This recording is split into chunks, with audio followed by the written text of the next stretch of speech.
we will create the clone there.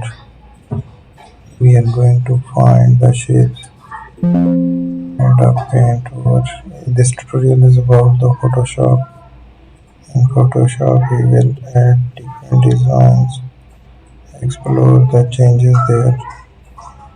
We have to make the shapes, add a design.